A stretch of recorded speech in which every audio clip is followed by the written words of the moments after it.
अस्सलाम वालेकुम दोस्तों, कैसे आप सब लोग। आज का जो टॉपिक है ना वो अकाउंटेंसी के जो स्टूडेंट्स हैं, जो ओ लेवल्स के हैं, ए लेवल्स के हैं, जो बीकॉम के हैं, उन सब के लिए ये एक बहुत बेसिक कॉन्सेप्ट है किसी भी फाइनेंशियल स्टेटमेंट के लिए।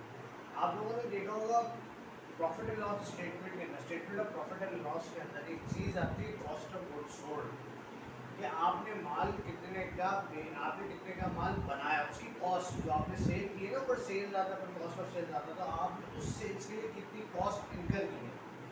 मैं आज उसको डिस्कस करना चाहता हूँ। उसमें ना 3 कंपोनेंट्स होते हैं। आप बोलेंगे सर इतना सब तो नहीं होता, तो बहुत बड़ा जो स्टेटमेंट होता है, बिल्कुल होता है सर, मैं वो बना के दिखाऊंगा, लेकिन उसके मेजर 3 कंपोनेंट्स होते हैं।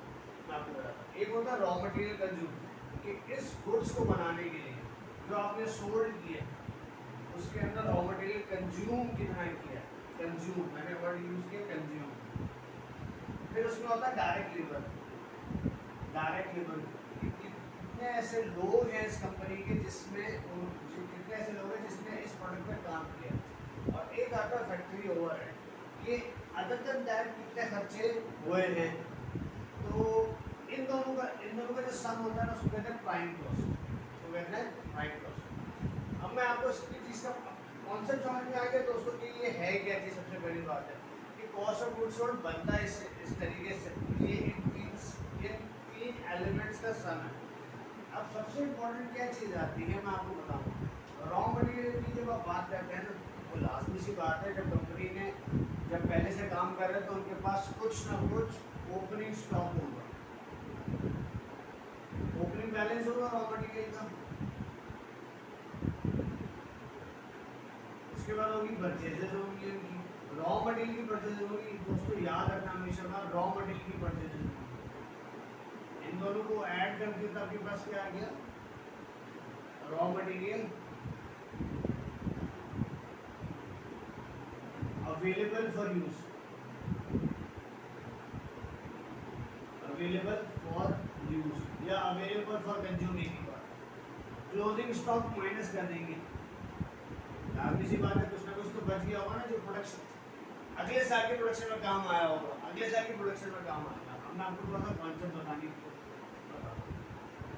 तो ये आपके पास जो आ गई, ये रॉ मटेरियल कंज्यूम आ गया, रॉ मटेरियल कंज्यूम। दोस्तों एक चीज याद रखें, देखिए ये जो ओपनिंग बैलेंस है ना, अगर कंपनी का first year of financial statement है तो ये हमेशा जीरो होगा। लेकिन अगर कंपनी चलती भी आ रही है तो दोस्तों याद रखिए, ये वो ओपनिंग बैलेंस होता है जो पिछले साल कंज्यूम नहीं हुआ, ये पिछले साल वो यूज नहीं हुआ, तो इस साल वो यूज हो रहा है। इस साल के जो ओपनिंग स्टॉक्स जो पड़े होंगे उसको बनाने में काम आ रहा होगा। और इसमें जो आपने करंट ईयर में परचेजेस की हैं, इसको सॉरी मैं ऐड करना कर दिया, इसको मैंने ऐड कर दिया, opening plus purchases available for use minus closing stock. Closing stock को आप माइनस कर देंगे तो आपके पास रॉ मटेरियल कंज्यूम्ड आ जाएगा। ये वो कंज्यूम है जो इस सोल्ड करने के लिए इस साल आपने कंज्यूम किया है। ये अच्छा, इसमें मैं आपको एक IFRS बता दूं, इसमें IAS 2 की एप्लीकेशन बहुत इंपॉर्टेंट होती है इस चीज़ को डिटरमाइन करने के लिए। मैं आपसे वो भी डिस्कस करूँगा। अगर आपको सवाल है ना तो आप मुझे कमेंट बॉक्स में लिखना, मैं उस स्पेसिफिक सवाल को एड्रेस भी करूँगा। सही है दोस्तों। तो ये हो गया आपके पास, इसमें IAS 2 की एप्लीकेशन भी है, इसमें भी एप्लीकेबल होती है और इसमें भी होती है। इन दोनों को याद रखिएगा, IAS 2 की एप्लीकेशन होती है। IAS 2 किस चीज़ का नाम है, IAS 2 इन्वेंट्री का नाम है। इन्वेंट्री को किस तरह वैल्यू किया जाता है, किस तरह उसकी अकाउंटिंग होती है, किस तरह इसको कैपिटलाइज किया जाता है, वो पूरा डिटेल डिस्कशन है आपके लिए। सही है दोस्तों। तो ये आपके पास क्या आ गया, raw material consume. Direct labour जो होती है, जब डायरेक्ट लेबर जितना आपने एक्सपेंसेस किया होता है ना, आपके बहुत एक कंपनी क्या करती है, अपनी जब सैलरी शीट बनाती है ना दोस्तों, वो आइडेंटिफाई कर लेती है कि हमारे कितने ऐसे लोग हैं जो इस प्रोडक्ट पे काम करेंगे। फॉर एग्जाम्पल मैं देता हूँ, आप जो प्लांट पे काम कर रहे हैं, प्लांट एंड मशीनरी पे काम कर रहे हैं, इस प्रोडक्ट को बनाने के लिए तो आपकी डायरेक्ट लेबर रहेगी। आप लोग पूछेंगे सर इनडायरेक्ट लेबर कहाँ लेंगे, तो इनडायरेक्ट लेबर यहाँ चार्ट। अब इनडायरेक्ट लेबर की एग्जांपल्स क्या क्या हो सकती हैं। आपके पास टी बॉय है जो ऑफिस में काम करता है, वो प्रोडक्शन कंसर्न तो नहीं है ना, वो तो इन लोग की हेल्प कर रहा है। और आपके पास जो इलेक्ट्रिसिटी है, मतलब जो जहाँ पे कोल या इलेक्ट्रिसिटी बनाने के लिए काम आ रहा होता है वो भी डायरेक्टली जाएगा, लेकिन वो उसका काम डायरेक्टली प्रोडक्शन की, अगर सर डायरेक्टली प्रोडक्शन काम है तो वो डायरेक्ट लेवल पे जाएगा। और अदर देन जितने एक्सपेंसेस हैं, electricity, rent, plant and machinery का डेप्रिसिएशन, और कोई भी स्टोरेज एंड स्पेयर्स इधर आएगा दोस्तों, याद रखिएगा। स्टोरेज एंड स्पेयर्स जो कंज्यूम हो रहा है वो इधर आएगा। तो कोई भी ऐसी चीज होगी जो अदर देन दैट होगी, जो रॉ मटेरियल कंज्यूम और उस डायरेक्ट में से वो इधर चार्ज लेंगे। अब आप बोलेंगे सर इन तीनों का सम जो है वो तो आपने बता दिया कि कॉस्ट ऑफ गुड्स होगा। नहीं दोस्तों, इन तीनों का जो सम होगा ना वो कॉस्ट ऑफ सेल उस वक्त तक नहीं बनेगा। मैं कुछ चीज़ें ऐड करना चाहूँगा। आप बोलेंगे सर शुरू में तो आपने कहा इन तीनों का सम होता है, मैं बताना चाहूँगा इन तीनों का सम जो होता है ना वो कहलाता है कॉस्ट ऑफ गुड्स मैन्युफैक्चरिंग। अब आप बोलेंगे यार सर दो बातें कर दी आपने, तो है ना, दो बातें बिल्कुल भी नहीं की दोस्तों। मैं आपको इस चीज़ का क्लियरिफाई करता हूँ। इन तीनों का सम आपने क्या बना लिया, कॉस्ट ऑफ गुड मैन्युफैक्चर, ये मैंने ऊपर लिख दिया। लेकिन दोस्तों मुझे एक बात बताएं, मैं अपनी बात रखता हूँ, मुझे दोस्तों एक बात बताएं, आपके पास पिछले साल कोई ऐसे प्रोडक्ट्स, ऐसी रॉ मटेरियल, ऐसा भी तो आपके पास प्रोडक्ट्स या आपके पास आपका जो आइटम होगा जो सेमी मैन्युफैक्चर्ड हुआ होगा ना दोस्तों। एक मिनट थोड़ा सा मिटा दो ताकि आपको क्लियर बात हो आसानी से। यहाँ तक की तो बात क्लियर है ना दोस्तों। मैं थोड़ा सा यहाँ पे ना इसको मिटाना चाहूँगा।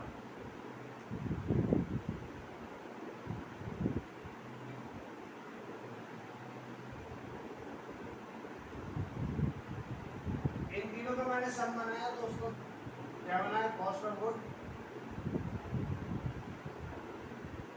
मैन्युफैक्चर्ड हो गया। अब मुझे बताएं कि बहुत सारे ऐसे प्रोडक्ट होंगे पिछले साल आधे बने होंगे, पूरे फिनिश गुड नहीं बने होंगे, तो हम क्या करते हैं, add work in process, CWIP opening balance कर दूंगा इसका।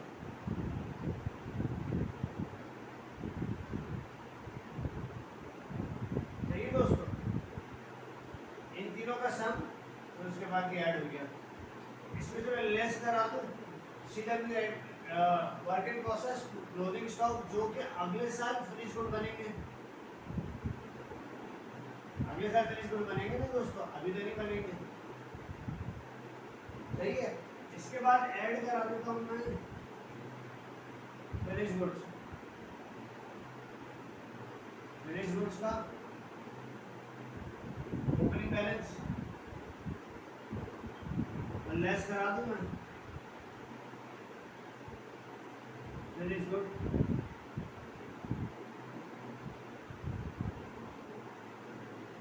Closing balance. तो ये आपके पास क्या आ गया, एक कॉस्ट ऑफ गुड्स सोल्ड आ गया। अच्छा बात तो सारी आपकी है सर, आप तो कॉस्ट ऑफ गुड मैन्युफैक्चर पा रहे थे, यहाँ पे फिनिश गुड्स क्यों आ रहा है।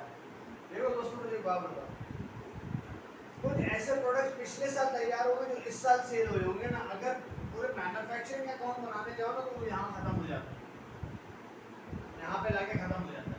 ये एडिशन क्यों है, इसलिए दोस्तों कि आपके पास बहुत सारे ऐसे फिनिश गुड्स होंगे जो अभी सेल नहीं हुए होंगे, अगले सेल हुए होंगे, अगली जगह पे जाके सेल हुए होंगे, अगले साल सेल हुए होंगे। और कुछ ऐसे प्रोडक्ट्स होंगे जो फिनिश गुड पिछले रखे हुए थे तो इस साल सेल हुए। ये भी आपने लिख दिया फिनिश गुड्स इस साल सोल्ड। तो आपके पास क्या आ गया, कॉस्ट ऑफ गुड्स सोल्ड।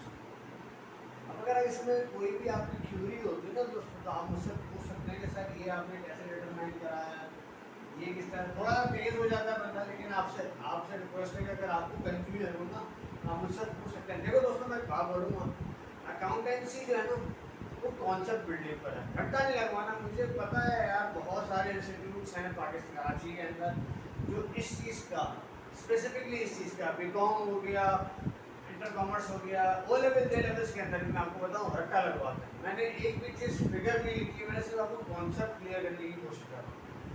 मैं सिर्फ देखो एग्जाम में ना आपको कॉन्सेप्ट डेवलपमेंट है। और दूसरी बात, एक बहुत इंपॉर्टेंट बात बताना चाहूँगा, देखो यार प्रैक्टिकल लाइफ में जब आप बन के कहीं MBA या CA या ACCA करके आप कहीं जाओगे और आपको इन चीज़ों का कॉन्सेप्ट नहीं पता होगा ना, तो बहुत शर्मिंदगी की बात होगी कि यार एक फाइनेंस प्रोफेशनल को इस चीज़ का कॉन्सेप्ट नहीं पता। इंशाल्लाह अगर अगर इसमें कोई क्यूरी है, मैं फिर कहूँगा आप मुझसे पूछ सकते हैं। अगर कोई आपका इसके अलावा कोई और क्वेश्चन है, कोई टॉपिक पढ़ना है, तो आप मुझे प्लीज़ कॉन्टेक्ट कीजिएगा। इंशाल्लाह मैं आपको माइंड फ्री करूँगा, वीडियो इस तरह बना के दूँगा। अपना बहुत ज़्यादा ख्याल रखिएगा। देखो दोस्तों, मुझे लाइक सब्सक्राइब मैं नहीं मांग रहा, अपने कॉन्सेप्ट को बढ़ाने की कोशिश करो। That's it. मेरा एम इस वीडियो को बनाने का हरगिज़ ही मतलब नहीं है कि मैं सब्सक्राइब कर रहा हूँ, मैं कमेंट्स लूँ, लोग बोले यार फराज भाई के पास पैसे आ रहे हैं, यूट्यूब से मज़े आ रहे हैं। मेरा ऐसा बिल्कुल भी नहीं है। आपका आपका फ्यूचर अच्छा हो, आपका एम्बिशन अच्छा हो, मुझे एक सबसे ज़्यादा कंसर्न है। Thank you so much. अपना बहुत ज़्यादा ख्याल रखिएगा। सलाम।